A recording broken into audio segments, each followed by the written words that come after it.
We can't keep going like this. I know, but we have no choice. There's always a choice. I'm scared. Look at him. We will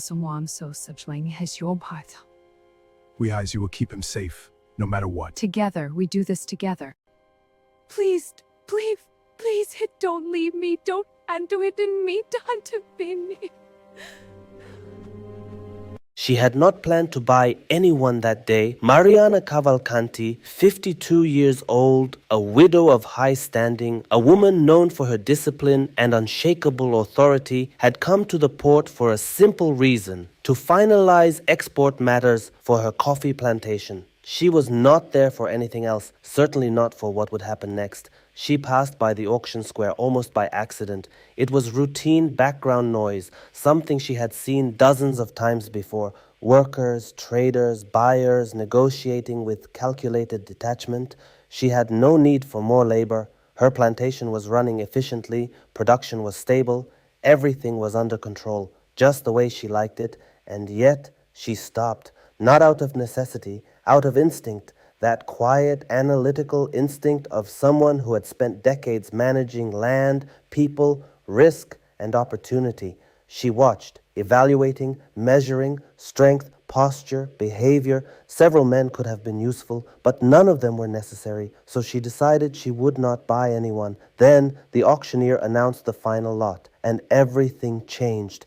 A man stepped onto the platform. Mariana froze, not visibly. She was too controlled for that. But something inside her stopped. He was tall, nearly 2 meters, broad shoulders, a body built not for display, but for function. The kind of strength that comes from years of real labor, not training. His skin was dark, almost black, with a natural sheen under the sun. His face, strong, defined, undeniably striking. Not soft beauty, solid beauty, a square jaw, deep brown eyes that didn't wander. They observed, truly observed. He was 30 years old, in his prime, but it wasn't just his body. It was something else, something harder to name. Presence, the posture of a man who understood something fundamental. Circumstances may define where you are, but not who you are.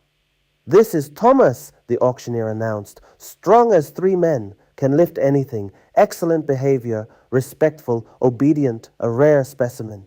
Mariana processed the facts instantly.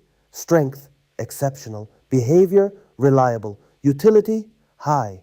She had recently expanded coffee production. Heavy labor was in demand. The decision made sense. It was logical, practical, necessary, and yet there was something else, something she deliberately ignored. She raised her hand. "How much?" The bidding began. The price climbed high, very high, but Mariana did not hesitate. She bid calmly, methodically, without emotion, because when she made a decision, she did not retreat. She won. She took him to the plantation. At first, everything was exactly as expected. Thomas worked in silence, but not empty silence, focused silence. He carried 60-kilogram sacks as if they were nothing, moved equipment alone that usually required 4 men, worked with precision, without complaint, without hesitation, efficient, reliable, perfect, a successful purchase. That's what she told herself. On the second day, he spoke.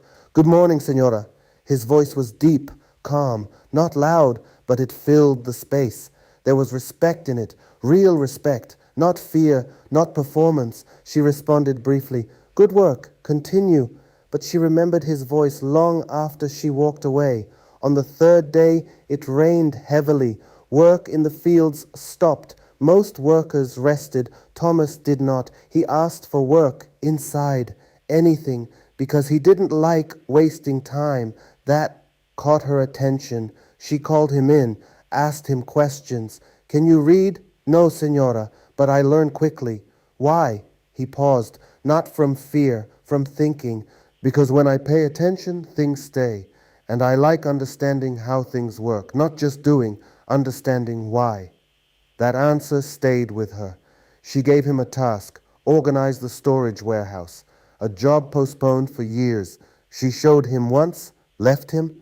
2 hours later, it was perfect, better than perfect. He had improved it. Heavy sacks at the bottom, stability, frequently used materials near the entrance, efficiency, open space in the center, movement, not instructed, understood. Why did you do more than I asked? She asked. He answered simply, because if storage makes use harder, then storage fails its purpose.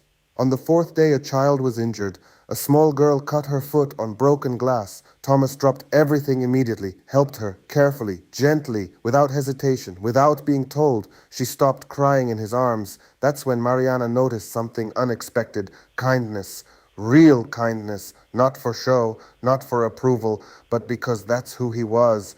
On the fifth day, she began teaching him numbers, accounting, records, systems. He learned quickly, very quickly, not pretending, actually understanding. My father was a blacksmith, he told her. I grew up around numbers, materials, time, work. She nodded. He taught you well. Yes, he said the most important thing is not knowledge, but the desire to learn. That stayed with her. On the sixth day, everything shifted. A snake startled her horse. The animal panicked, reared up violently. For a moment, control was uncertain, dangerous. Then Thomas appeared, calm, steady. He didn't fight the horse. He grounded it, spoke quietly, stood firm.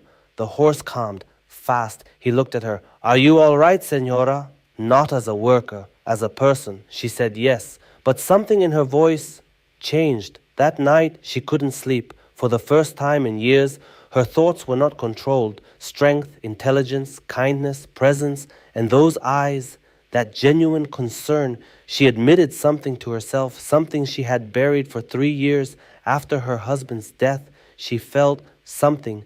On the seventh day, everything broke. He came to her office at night, nervous but determined. I need to tell you something, he said. I know this is wrong. I know I may be punished, but I cannot stay silent. She listened carefully. I am in love with you. Silence, heavy, irreversible. He continued, you are the strongest and smartest woman I've ever known. When you treat me with respect, when you teach me, when you see me as a person, I feel something I've never felt before. She stood, walked to the window, thought, then said quietly, I feel something too. Pause. But this is impossible, as long as you are not free. He looked at her, then free me. She wrote the document, her hands slightly trembling, signed it, gave it to him. You are free. You may leave, stay, work, choose. But whatever happens must be your choice. He looked at her. I stay. What happened next was quiet, a kiss, not dramatic, not loud, but real. For the first time in years, she realized something. You can bury your heart, but if it is still alive, it will not stay buried. They built a life, carefully, quietly. He worked now as a free man, learned, grew. Within months, he could read, write, manage. Within a year, he helped run the plantation. Within 2, it became the most efficient in the region. They married. Not everyone approved. Some distanced themselves. Some judged. But some respected her more for doing what she believed was right, despite everything. At 54, she had a son named Alberto after her first husband, because honoring the past does not erase the present. They had 20 years together. Then Thomas died. Fever, sudden, unforgiving. She lived to 70 and wrote, I bought him to carry weight. That was the reason. On the 7th day, he said he loved me. I thought it was the worst thing that could happen. I was wrong. It cost much, but those 20 years were the fullest of my life.